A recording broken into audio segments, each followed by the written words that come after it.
2021 New York Pro Women's Bodybuilding Champion Leah Dennie is here today. How you doing, Leah?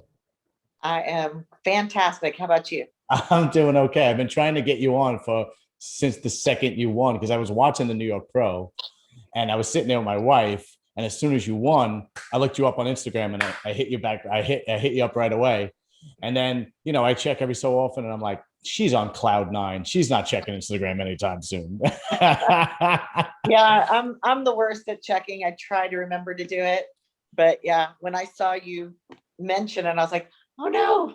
Oh, I don't think I've had this. I interviewed Mike Aiello, who is an elite arm wrestler yesterday, and I had this conversation. I've had bodybuilders write me back and ask me, do they want to get paid to be on? And I mean, not even a lot of money, like $80. And I'm like, really? You really want me to send you 80? Do you really need? I'll send you 100 just because I feel bad that you won't need the money that bad. Yeah. I've had people just shit on it completely and so on. So believe me, it's not a big deal. The fact that you're doing it is I'm very grateful. But back to the New York Pro, you look amazing. I mean, I wish I was there in person. Clearly, as soon as you came out, you were clearly the winner. But how many girls were in your class? There was only 5, which was kind of disappointing for the actual show because the New York Pro is something I've wanted to do since I started competitive bodybuilding. But at the same time, you can't control who signs up. You don't know. I don't play the game of let me go to try to get here and then there to earn points or whatever. I literally choose a show that works for my personal life, for my professional life, and then I just go all in and let the cards fall where they fall. Well, I mean, you look great, and it looked like to me you had some stiff competition. I mean, don't get me wrong, a couple of girls were a little out of shape, but the top 2 or 3 girls really came in shape. I mean, they were dialed in. It wasn't like it was an easy win or anything, but you were clearly the winner. So why don't we just start from the beginning? How did you get into women's bodybuilding? Because you're obviously a woman who's you're married, right? No, I'm single. Well, oh, you're single. I have a boyfriend. Okay, you have a boyfriend. Do you have children? I have 3 grown children. Yeah, so you're a very feminine woman, right? And I'm a huge fan of bodybuilding, whether you're a woman or man. Yep. But usually women do more like the bikini thing or the figure thing. What made you choose bodybuilding? My body chose bodybuilding. Yeah. So okay. At least at least you're honest about that. A lot of people aren't. Yeah. No, I could never just shape wise, just my rib cage, my clavicle, my shoulders, playing sports since I was knee high. There's absolutely no way I would ever be shaped for that. And, I don't have the waistline that I would, even if I could compete in the other categories. Right. But, just what got me into it was competing when I was younger, and I started in gymnastics, which I stunk. I have no flexibility, and I was pretty young, but when I was in 7th, 8th grade, I actually started playing volleyball and basketball, track, all that kind of stuff. But volleyball was my main sport. And because I'm not quite 5'5", I needed to learn how to jump very high, very quickly. So I spent a lot of time. My volleyball coach was my best friend's mom, and her husband was the football coach. So I lifted weights with the football team, basically. That's great. And, so was very strong and liked it, but also my family has some good genetics for muscularity. Actually. Yeah, that's usually what happens when you are an elite bodybuilder, whether you're a woman or a man. You usually have those genetics, and if you don't, you're kind of shit out of luck. Yeah. So where did you grow up? What high school did you go to? I grew up in Colorado Springs. Okay. Went to Palmer High School, which is downtown Colorado Springs. And then I went to the Air Force Academy for my collegiate time. Okay. And then went to the Air Force after that. And do you still live in Colorado? No, I live in Texas now. Oh, good choice. Good choice. With all the craziness going on, definitely a good choice. Yeah. So when did you turn pro? How long have you been a pro bodybuilder? I turned pro in 2014 in women's physique. And Okay. the Okay. interesting thing about that is when I started, that was when women's bodybuilding was kind of Mhm. being moved. Pushed And that out. Yeah. was for Being pushed out. Jake and everyone stepped in with Wings of Strength to take, to keep women's bodybuilding alive. So I was on the fence. According to my posing coach, she goes, you could go either way. Mhm. So I would purposely come in a little flat for women's physique. And then, if I would eat a grain of rice, then I was told I was a bodybuilder. Mhm. So, Yeah. Yeah. Yeah. Yeah. How did you feel when they moved bodybuilding out? Because even I've been a hardcore bodybuilding fan since I'm 15 years old. yeah. And I didn't care whether it was man or woman. I mean, obviously, I follow the men more, but when I saw a woman bodybuilding, I admired it just as much. Mhm. And my opinion was, yeah, bikini is fun. It's nice to look at. The girls are beautiful. I get it, but it's not bodybuilding. Mhm. I was kind of a little upset when they started moving bodybuilding out because I I didn't understand. That's where it all stemmed from. That's where it all came from. Yeah. I And mean, that's what was where your I opinion on started. it? Well, I started watching Corey when I was younger. Right. And I mean, I was teased in high school because I drove a little Suzuki Samurai and everybody's like, I what'd you remember bench those. press your car? And, Yeah, I yeah. could bench 185 pretty easily. And, at 15. That's And amazing. yeah, it was literally, I was embarrassed by my strength and because it wasn't as commonplace. And then as I got older, Mhm. people would approach me in the gym saying, do you compete? Do you compete? And at that time, I was literally trying to burn muscle by marathoning. And, Oh, that's where I have a little degradation on my legs still from, oh, I almost see. I 6 see. years of marathoning until about 24 or 2011 is when Okay. I stopped that. So, And then you finally just embraced it and you went, screw yeah, it. I'm a well, bodybuilder. That's it. it was when you train and your body is responsive, it's going to respond and you can't. I can do sets of 25 and still grow. Right. Okay. It's about a cleaner diet. It's about Mhm. time in the gym.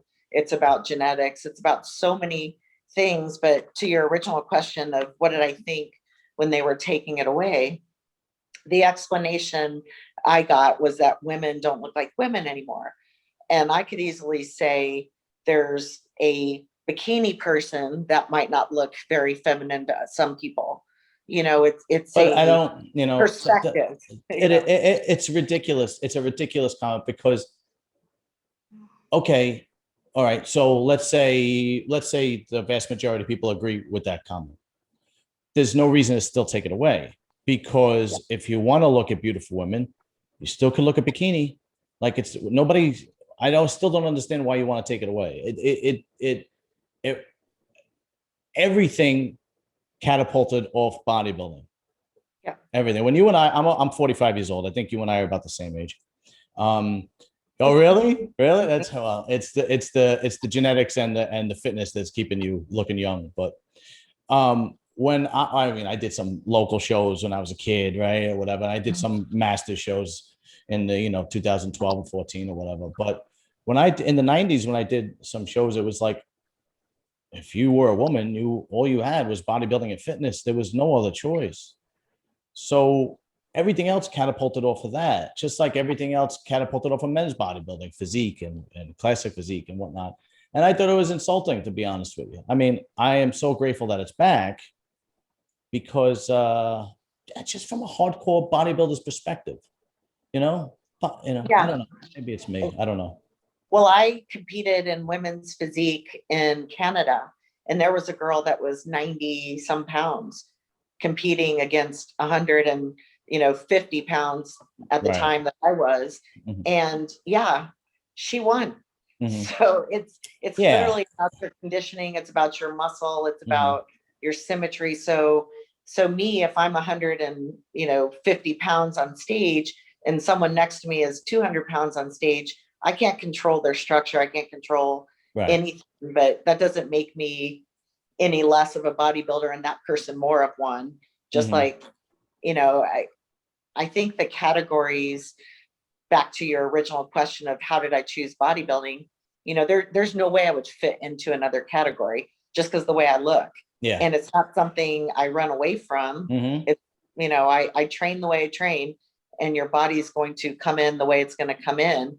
And I've been around women that are closer to my size that, maybe not muscularity, but size wise, that diet, starve just to put a bikini on and heels to say they're a bikini competitor. And they're not as successful. So, I'm just thankful that bodybuilding is back. And I don't think the bodybuilders never went anywhere. They just didn't have as much of a platform. Right. Wow. Lots of thunder. Oh, it's going to rain over there. Oh, okay. All right. Yeah, I'm actually I'm glad it's back, because the only two categories that I watch for women when I do, watch a live stream is women's bodybuilding and fitness, because I'm a bodybuilding fan, and because fitness is just so impressive. It's so impressive, But besides that, so now you win the New York Pro. Was this your first pro win? It was. Okay. So tell me how you felt when they called your name out for number one. Well, it was interesting because in prejudge, you're in the box, and I got moved into the box, and right. I'm looking at a couple ladies that, I'm just like, wow, this could go either way. I felt very confident in my look. I came in very conditioned and smaller than I expected to come in weight wise, but that's, when you're doing the work and your body's going to do what it's going to do. And I started losing a little bit of mass, but it still was full enough. And then Dave Palumbo just kept feeding me in at the end. And, I would probably within a couple weeks, that was, I was already starting to put, 10, 12 pounds back on. So that was good. So when you won, were you on cloud nine? I was just a little confused because, I've been, the highest I'd ever finished before was 4th place, and I was thankful for it. So, yeah, any top 5 finish or, is great, but I was really striving for a top 3 my next show, and right. to earn an Olympia bid. I was ecstatic, and it's hard to know what to say, because you don't want to take anything from anyone else, and you don't want to take anything away from yourself, because people go, well, you didn't expect to win. I go, well, I go in trying to win every time. Everybody of course, does. Yeah. But I don't know. But you got to be realistic. Yeah. Yeah. So I had this conversation with Rita West, and Dave would probably know the answer to this because he's a fucking genius. But for some reason, when guys hit 40, with the exception of Dexter, I get it, he's a freak of nature. With the exception of him, when the majority of bodybuilders start hitting 40s, late 30s, early 40s, that seems to be the decline for a man in bodybuilding. But for some reason, with women, when you hit 40, that seems to be the stride up.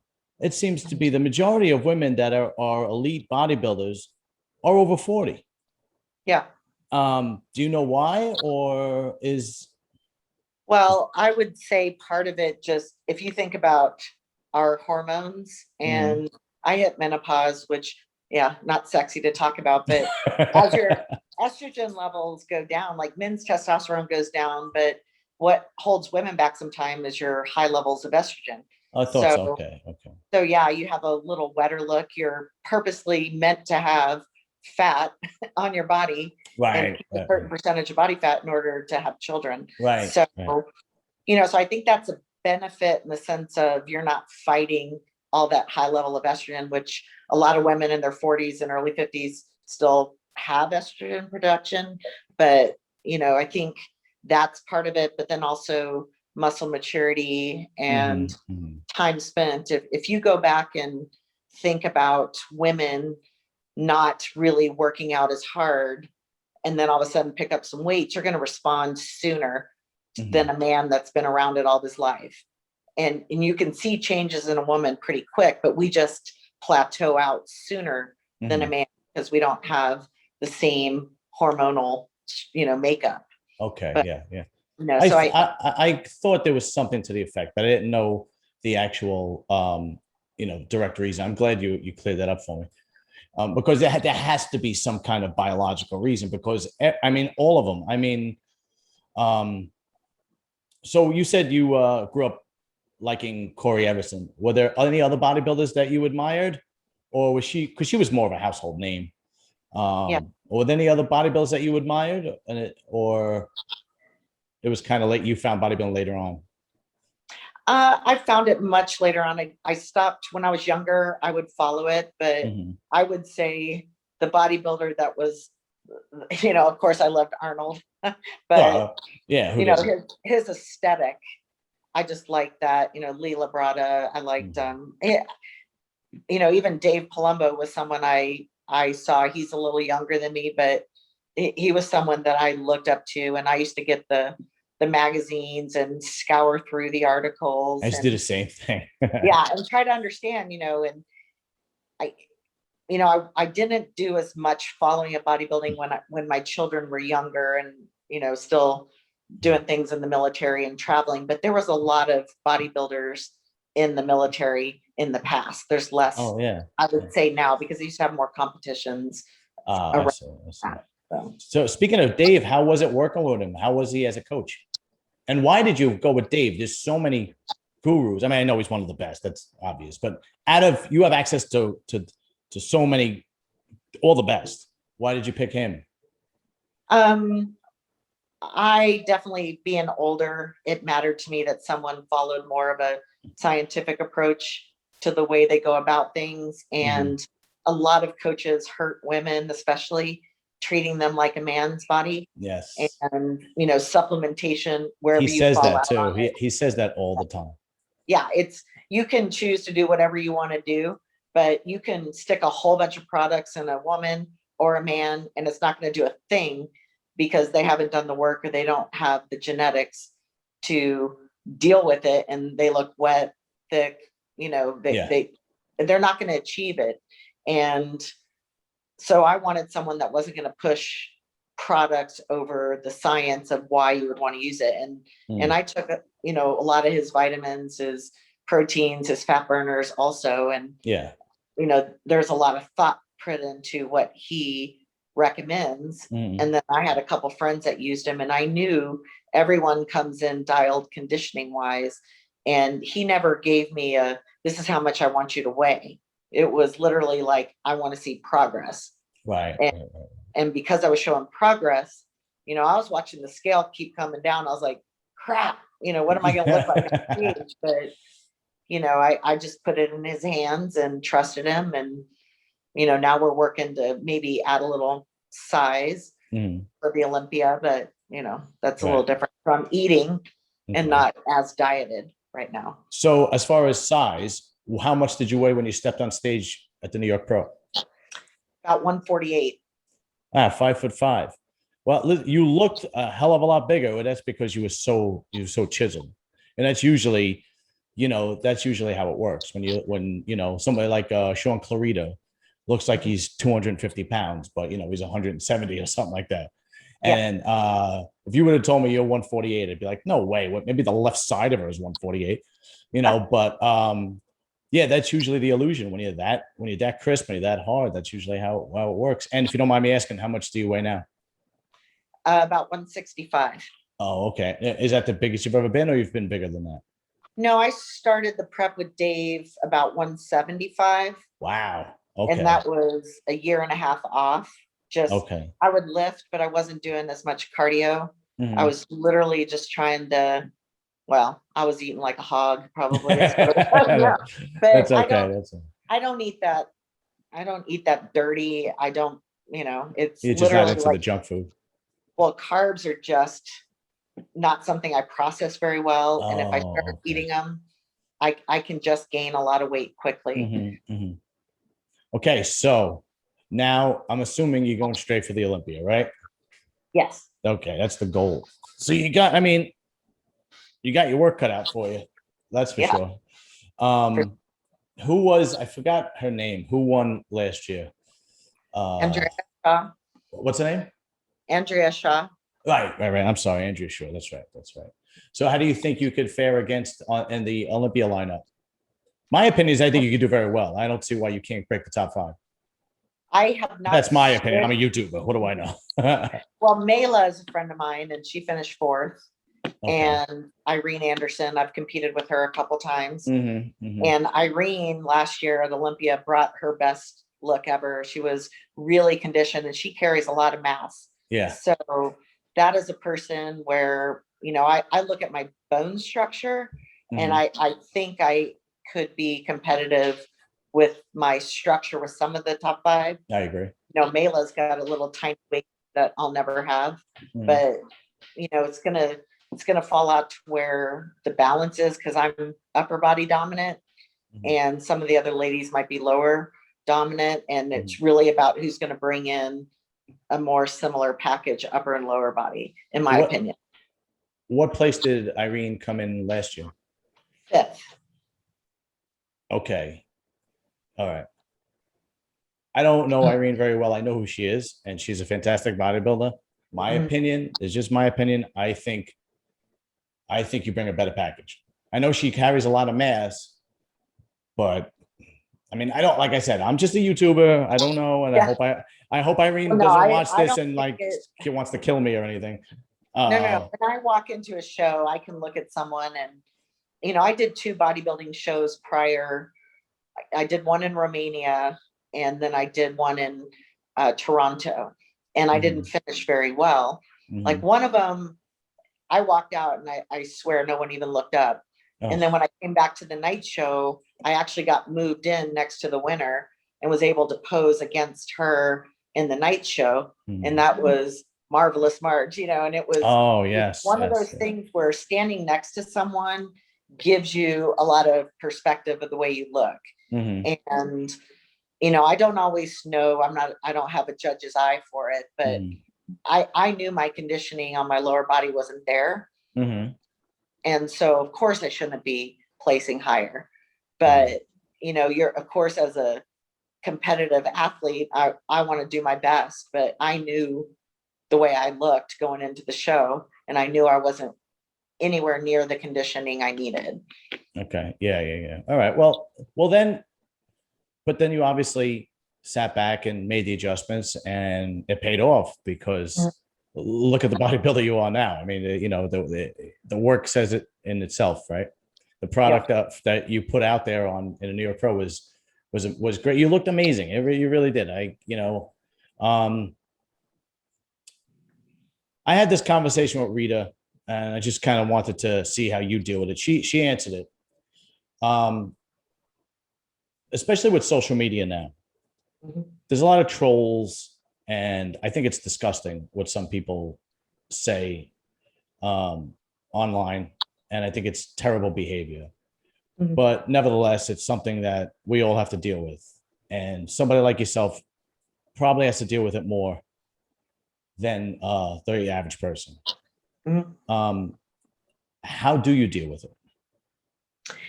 Well, I think it all comes down to what the direct statement is, after winning New York Pro, even because that had some notoriety for me for the first time, in a while. It was, you could see some comments of, why would a woman want to look like a man? Why would you want to do this or that? And they get worse than that. Well, yeah.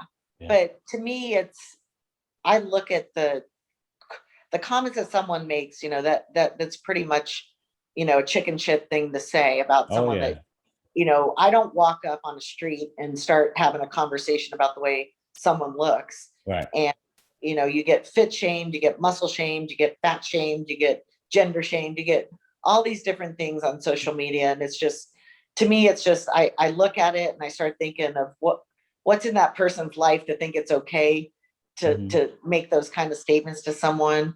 And then, you look at the trolls that just want something from you, or, that are asking you for a lot of things. And, I try to be as polite as I can, because I don't want to feed the fire. People are just looking sometimes to argue.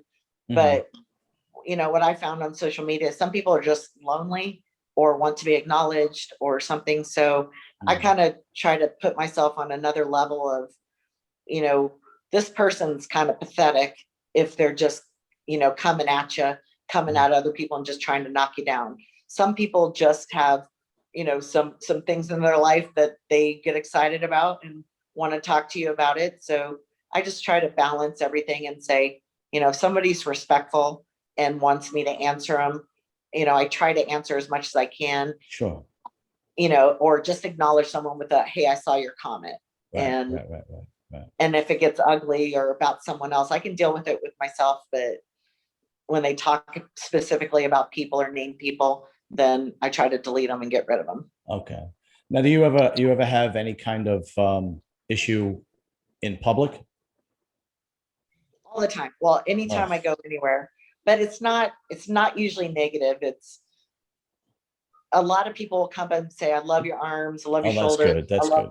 You know, I love the way you look. And then you'll have the ones, I want to be in shape, but I don't want to look like you comments. Oh, God. And then I usually just go, well, you know, if you've got 35 years of weight training, then maybe you could, but I can look at you genetically and say, you probably could never support this kind of muscle on your frame. Right.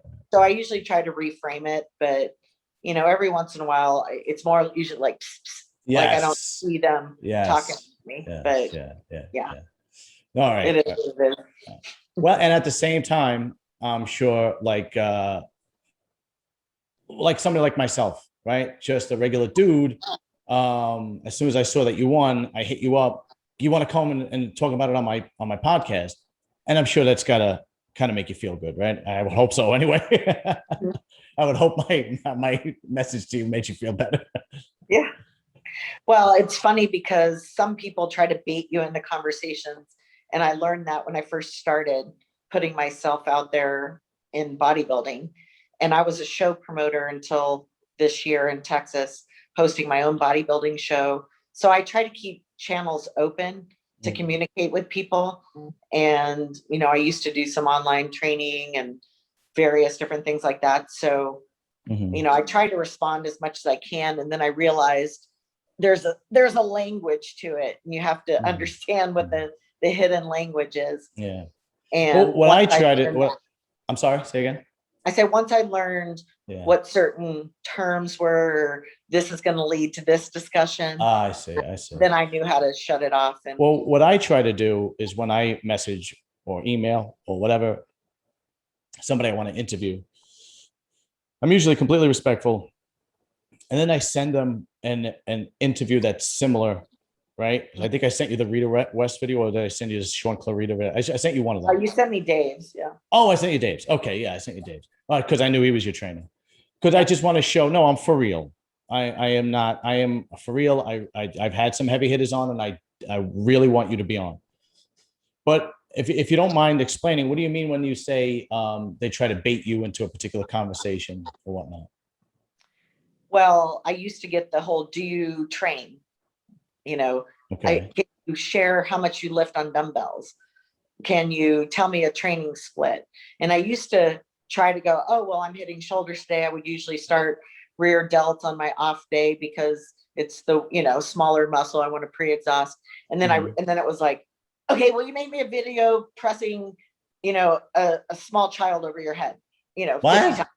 Well, I'm just making it up, but you know, it's more like, can you bench press me? Can you outlift me? Can you do this? Can you do that? And it's literally, you know, then you start turning into a whole nother conversation. So you're speaking of which the typical fetish that they kind of try to make you some of it, or you know, I see your feet. Can you show me the bottom of it next time, or how much that kind of stuff? But it's, you know, my daughter even gets it just not being a bodybuilder, and that's why I don't put her in my posts very often anymore, because she gets a lot of questions, or you know, a lot of discussion. She's 20, so I definitely I'm not going to discuss your daughter because I don't think that's appropriate.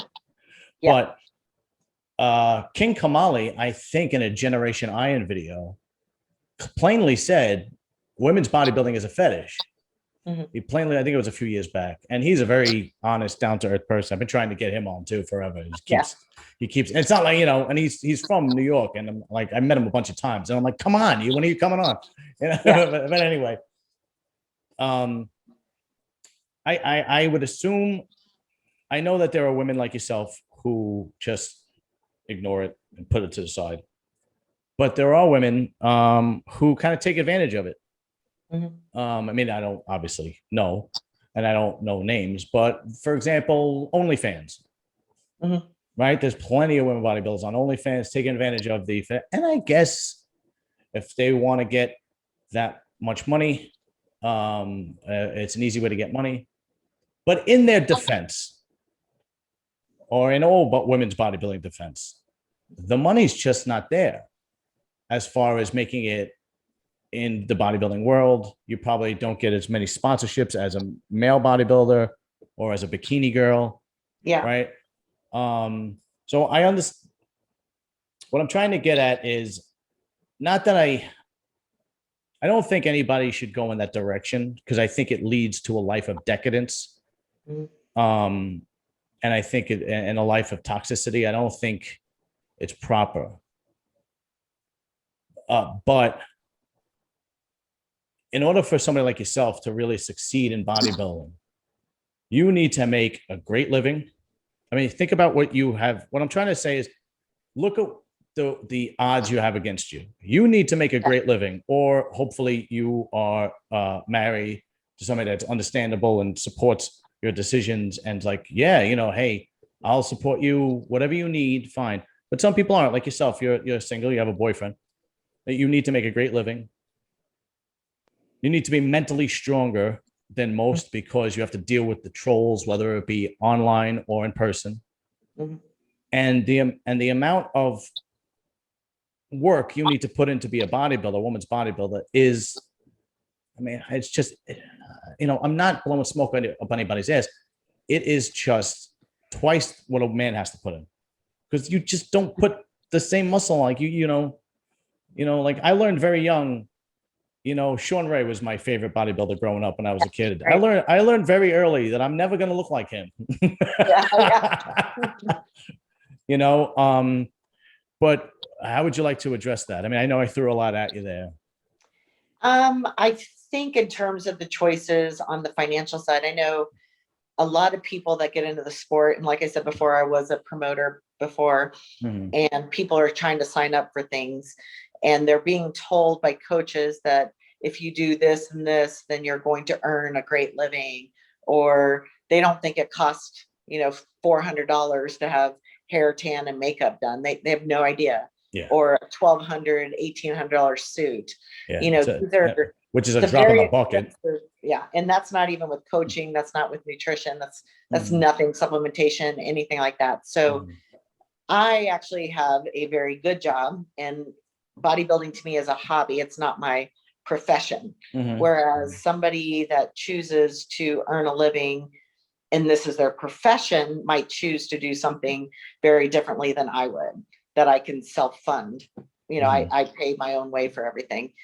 And it's one of those things where I've been offered money before, and I'm, and I'll be honest, a couple of times I was just curious, and I would make the joke of, I don't even know what this person's talking about. What is this?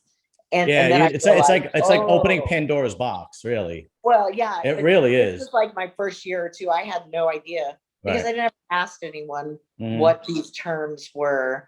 And then once I realized, I was like, oh, okay. And then I just decided not really to pay attention. And you brought up like an OnlyFans. I didn't know what an OnlyFans. I didn't know what that was. And so to me, it's just more like trying to stay as naive. Some of the girls take a step further too. Some of the girls take a step further, and to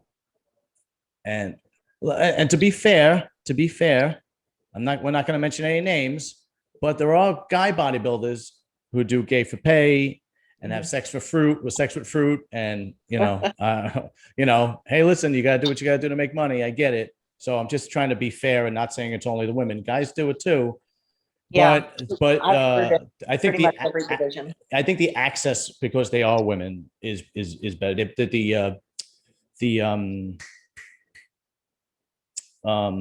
The offers come easier than it would Maybe I'm Well, wrong. I don't know. Maybe I and just I never think got, what maybe you I said just never was, got approached.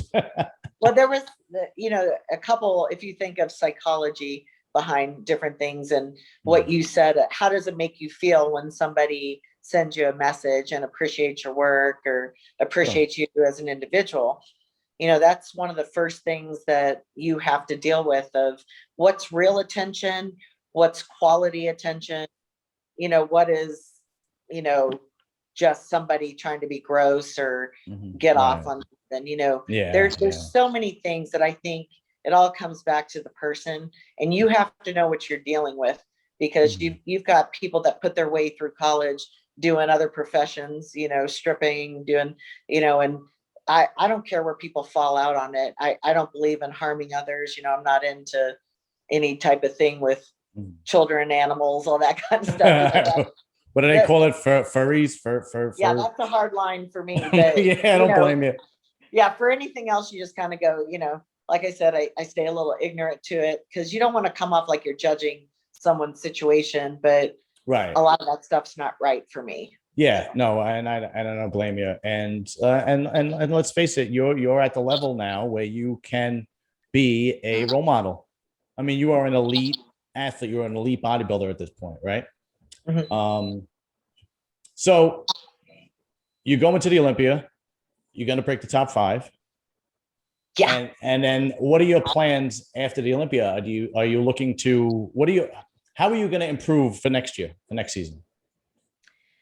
Well, I guess I'm just going to take this show first, and I my improvements are going to be just trying to develop my quads back a little bit. I've been dealing with a lot of lower back issues and Mhm. hip problems, to where I thought there was something really wrong. Mhm. And then I got an okay. And that's when I went ahead, started training for New York Pro. So Mhm. the New York Pro is about conditioning, and then Olympia is going to be about my muscularity, Yeah, and it's usually that's how and, it goes. and coming in a little fuller and being able Mhm. to train areas that I wasn't able to train as much Mhm. before. So Okay. some balance training, and then just look, I'd like to do something, the Rising Phoenix, because I'll just say, a couple of years ago when I asked for some sponsorships and stuff, they're like, who? And Mhm. and I finished 10th in the Arnold one year, and I finished fourth and fifth before, but never anything in women's bodybuilding. So Mhm. I'd like to be acknowledged that I'm a bodybuilder, Mhm. and Mhm. I've always been one, even if I stepped on as a women's physique competitor before. Mhm. They do sponsor women's physique, so I would say just an acknowledgement of, I can get an invitation to Rising Phoenix or something. I think that's relatively easily going to be in your future. We'll I'm see. sure. I'm sure you're on everybody's radar at this point. Winning the New York Pro is no walk in the park. That is always a top show. They say the New York Pro is number three. It's the Olympia, Arnold, and the New York Pro's right behind it. Mm. So just for shits and giggles, what young up and coming guy bodybuilders do you like in the open? The 212 will be here forever. Oh, what are my choices? I have to Well, plug in here. oh, okay. I don't know. Well, obviously the Nick Walker is like everybody's favorite. Yeah, I There's I like John Jewett, but Oh, he's that's just, 212. I was staying with the open. John Jewett oh, is open. is yeah, yeah, Okay, I yeah. thought you said 212 first. No, I said 212 will be here forever because the 212 is so deep. I mean, like I had the guy who just won the Puerto Rico Pro, I never heard of ever. Yeah, And it's so deep, it's unbelievable. With the open, I mean, you have the guys that could be in the next couple of years break into the top five or top six, like the Ian Valiers and Nick Walker, Justin Rodriguez. Who else? I think what's his name is coming back this year. Oh God, he just signed with Fouad, the British guy. Oh my God, oh yeah, yeah, yeah, yeah. the guy that got his I ass do whipped by the like him. cops. What's his name? Nathan you Nathan know Diaz. As a person, now that like he's always on Fouad, and you could see him. Oh, you love him. He's so down to earth. Oh, yeah, and James Hollingshead is another guy. I feel like bodybuilding is having this resurgence. So it's like there's a lot of talent coming along the way, and from other countries too, a lot from Middle East and Canada and Yeah. Asia. You have that one. Well, what's your opinion on, they talk about the mass monsters, and they talk about, what is, somebody just likes that shock value sometimes of that extreme muscularity. I am more drawn to the proportioned aesthetic. Yeah. And, I think once you get to a certain level, to me personally, it's not as aesthetically pleasing to the eye. And, I look at the overall person and their personality too. I'm from Texas, sure. so Johnny Jackson Oh trained me for a God. couple of years, and he was my trainer right before Dave, and Yeah. and it wasn't because there was anything wrong. It was How did you? like, Did he literally train you in the gym? oh yeah. How did you survive? How did you survive that? It was great. How did you, like, literally? I've seen him on YouTube training with Branch, and I wouldn't be able to make it halfway through. How did you? That's amazing that you actually survived one of those workouts. Well, and my workout is for me, and some of the leg stuff. He does a lot of. We didn't do much off season. We maybe 2 or 3 months of off season training, but we did 2 shows where he trained me 4 days a week, and it's brutal on leg and back day, and then shoulder. Yeah, shoulders are my easier body part, but then he put it with something else and pre-exhaust me in another way, and then 5 seconds down in the negative, 5 seconds back up using no power, and then okay, all power. So I was going to do some power lifting with him and maybe transition into being a bodybuilder and a power lifter. And that's when I started realizing I had some hip problems and my lower back was not really supporting. We were getting a few lifts that were pretty heavy, and I was just learning form. But I might step back into that later. What I had to decide is I don't have a lot of gym time to do things like that in my new role for my work, that I can't be as flexible with spending an hour in the gym with someone I respect and will work my ass off. So I have to do a lot of my own. What is it that you do for a living, if you don't mind me asking? I'm a pharmaceutical sales rep in the metastatic breast cancer arena. Wow, really? Okay. Yeah. Okay. Very nice. Very nice. Well, I'm gonna let you go, and it's been a pleasure talking to you. It really has.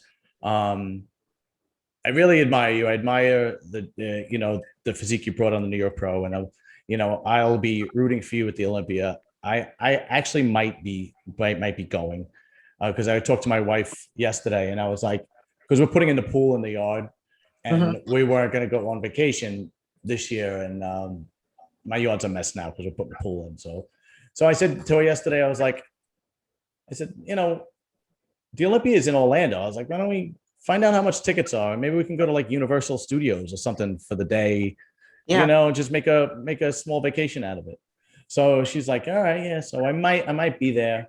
Plus the live footage at the expo and whatnot would be great for the YouTube channel, Yeah, I just bought my expo tickets right before we got on for my family. Okay. I gotta I have to start looking into it. So we'll see. I might actually be there. But I'm gonna let you go, and I'm wishing you all the luck in the world. You look fantastic. I am very happy for you, and it was a pleasure having you on, and I'm grateful that you came on. Because I saw that you did RX Muscle, and when I saw you did RX Muscle, I'm like, oh, she's never gonna do mine. I'm like this little nothing YouTube guy, and you were on. But then I found out Dave was training you. I was like, oh, well, maybe she will do mine. Yeah, no, I did a podcast with a friend of mine, local, and I'm just not very interesting. So I was just like, why in the hell would you want to talk to me? I'm gonna be like, she's so boring. But yeah. Nah, it's honestly, I think it's gonna be. I think. When I release this, I have a feeling it's going to be, we're going to have a good reaction from it, but I'm going to let you go. And again, I'm going to say, good luck to you, and I'll keep in touch. And you know what, maybe after the season's over, I don't know, I was thinking about this. Maybe after the season's over, I can have like the girls that I've interviewed, the female bodybuilders, all on at once, and just talking about women bodybuilding and people's opinion of it and where it's going, and, the Wings of Strength and how it saved it. And maybe we'll do something like that. It'd be fun. Yeah, I think that'd be great, because a lot of people are interested in it and for the right reasons. So Yeah, definitely. All right, Leah, have a good night. thanks, And John. we'll definitely talk soon. Okay. Talk to you All later. right, bye. Bye-bye.